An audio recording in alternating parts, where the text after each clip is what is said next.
Well, that's probably a correct statement. Absolutely, yeah. I was so left-sided. It was incredible, and people have often asked me about that. But I think the way I tried to explain it, that I didn't join a professional team till I was literally 2 months from about to leave school. So as I left school, I joined Birmingham City. I literally got spotted playing for the Nuneaton schools. Had a trial with Birmingham and then went there. So I had no professional coaching up to the age of 17. So although I did bits of work on my right foot, even at that time when I went into the professional team, it wasn't sort of put on you that you needed to be 2-footed. I think now the kids 6, 7, 8, they're taught left, right foot, which I never had. So so you are correct. I was totally left-footed, but also you are correct in saying that the goal against Wimbledon, I put it down as my best ever strike. And why did I do it? I have no idea. I mean, just the touch that I took with the ball, it was about 22 yards from goal. It just sat there perfectly, and it was just a case of, just take a swing with it really and see what happens. And I just hit it so well that the angle of where I was standing to where it was going past, I think it was Dave Besant in goal.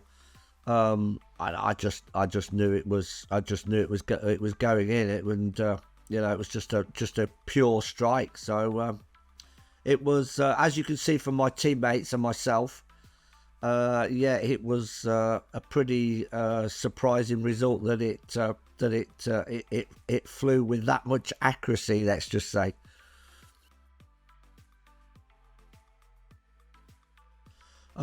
Easily at Bergkamp. I only did 1 year with Henri, but when I went back to watch Henri, he was sensational. But I think technically, Bergkamp had everything. His touch, his weight of pass, his positioning on the pitch. The guy just oozed class. And I think from some of his finishes as well. I think he was almost the perfect player to play with. Such a sensational player.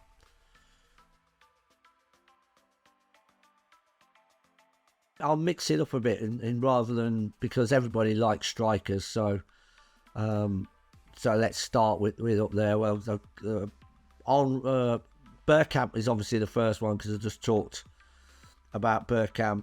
Ability on the ball, the way that he conducts himself, weight of pass, goals that he scores. The guy, as I just said to you, is just all-round quality, all-round class. Got everything that you'd want for someone to, even today, to play modern football. He would just fit straight into these teams just because of his sheer quality and presence. I'd put Henri in there as well, because as I said to you, I only played with Henri for a year. But after I retired and went back to watch him play at Arsenal, obviously I was still watching when I was playing, but when you then go back and watch somebody, that guy's got pace, power, the ability to travel with a ball and come in. Played centre forward, but didn't play centre forward, if that makes sense, because he came in slightly off the left hand side, off the right centre half of the opposing teams. They didn't know whether to go tight and mark him. They didn't know whether to go off. And if you gave that guy space and let him run at you, he would just drift past you. And he was the scorer of some sensational goals. There's two straight away without a shadow of a doubt. Vieira. I remember Vieira coming to Arsenal when I was already there as a young man. Big, strong, athletic, but could command a game, would go toe-to-toe with anybody, but his running ability and his power was second to none. So just from the sheer midfield ability was absolutely sensational. Tony Adams, Arsenal captain, great leader, top centre half, a lot more skillful than a lot of people gave him credit for. Good reader of the game. Was there, particularly under George Graham, to keep that team driving forward and disciplined.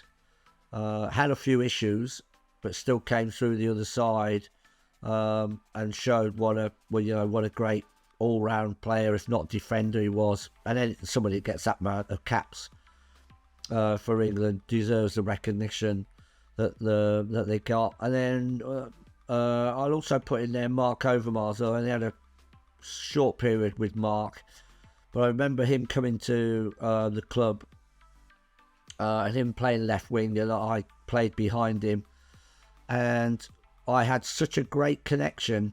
After we played the first game together, we really didn't need to communicate with each other. We just need to look, and I used to just needed to know his body position and where he was on the pitch, and I knew where he wanted the ball to be, and he just made the game so easy for you to play.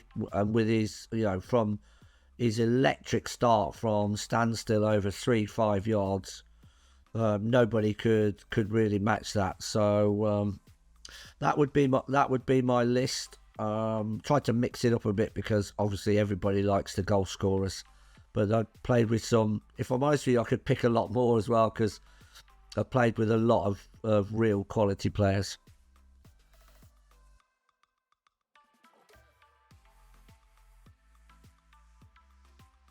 I don't know whether not given credit for, because a lot of the guys I played with, because they were so successful in the teams that we played in, are always given credit by their own supporters. I mean, Lee Dixon was ultra consistent. One-on-ones, he was sensational. You knew you were in for a battle if you played against Lee. And Manu Petit, again in centre of midfield with Vieira, was left-footed, athletic, such a great long-range passer of the ball as well, but very, very skillful.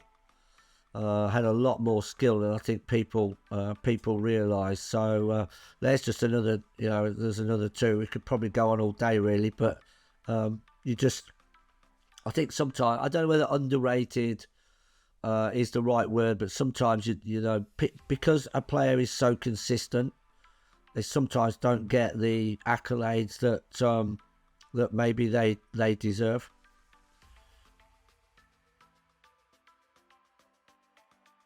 Well, put it this way, it was already crazy, so before I joined. But yeah, a lot of free transfers, but a lot of big characters. Fashanu, Vinnie Jones, Wise, Dave Besant was there.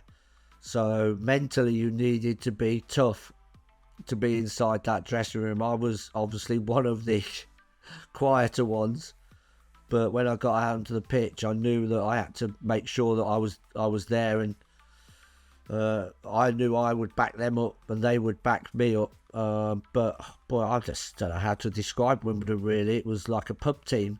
I mean, without being disrespectful, it was great. We scared everybody. Nobody wanted to play us. The ground was awful. The showers didn't work half the time. The away team used to think that we only gave them cold water, but it wasn't, because it was because we were having cold water as well, because the hot net didn't work. I mean, the nightclub was where the players went after the game to meet their family. I mean, you couldn't make this stuff up. I mean, it's absolutely ridiculous. We used to stop off on the way back at the nearest fish and chip shop to get our food on the way home. Sometimes we'd even stop off at the pub to have a pint. I mean, it was fun. It was a great period to be part of Wimbledon, through the history and through into what was then the top division, the Division 1. I mean, it was an incredible journey. Every single season we were relegation favourites, but we had great desire. We knew exactly how we needed to play. We got walloped a few times along the way, but that never ever gave us any doubt, because we knew that with the characters we had in the team, that a lot of teams wouldn't want to play us. They hated coming to Plough Lane to play us. That gave us a massive advantage. But it was a crazy place to be. That is for sure.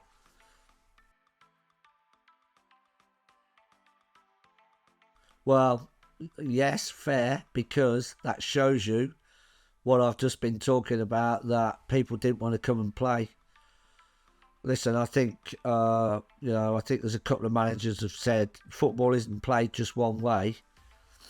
There's no point trying to play nice, attractive football if, let's say, you don't think you've got the players to do that.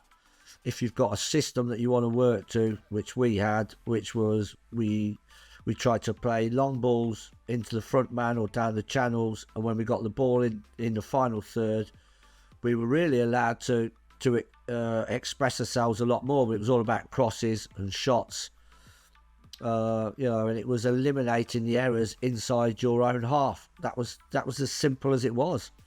And Linekar may be right in thinking it was better to watch it on Ceefax to see how we got on. But he also knew that we won a lot of games, and that probably shows that he didn't want to come up against any of us guys on a regular basis, because he knew it was going to be a difficult afternoon.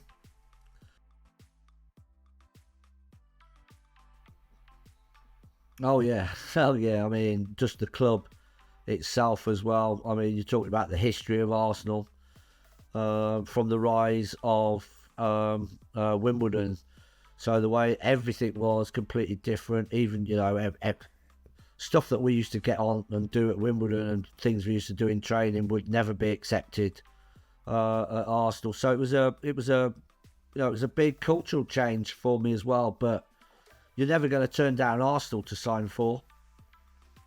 So I mean, it was a great opportunity for me, and one that I relished. But although I have to say, the first 6 months for me was very, very difficult, because I wasn't in the team. I know Wimbledon was a small club, 6,000 supporters. I just missed that atmosphere on a Saturday, and knowing that for that period of time I wasn't going to be playing, and I found that quite hard to deal with at times.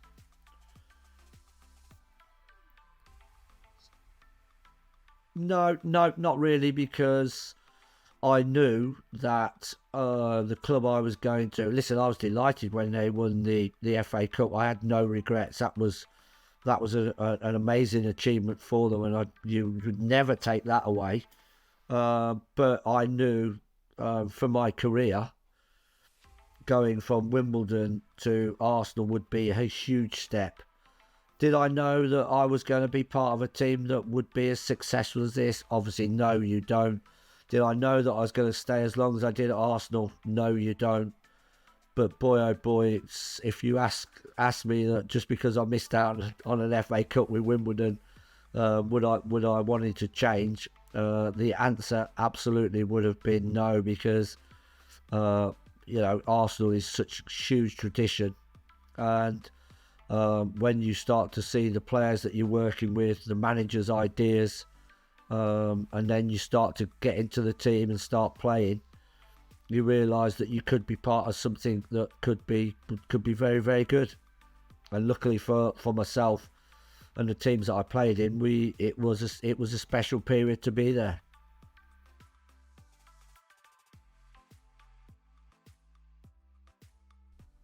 No, not really, because I knew that the club I was going to. Listen, I was delighted when they won the FA Cup. I had no regrets. That was an amazing achievement for them, and you would never take that away.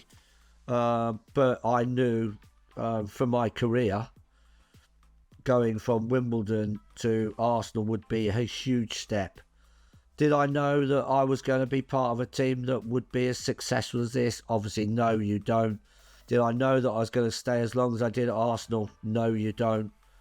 But boy, oh boy, if you ask me that just because I missed out on an FA Cup with Wimbledon, would I wanted to change? The answer absolutely would have been no, because Arsenal is such huge tradition, and when you start to see the players that you're working with, the manager's ideas, and then you start to get into the team and start playing, you realise that you could be part of something that could be very, very good.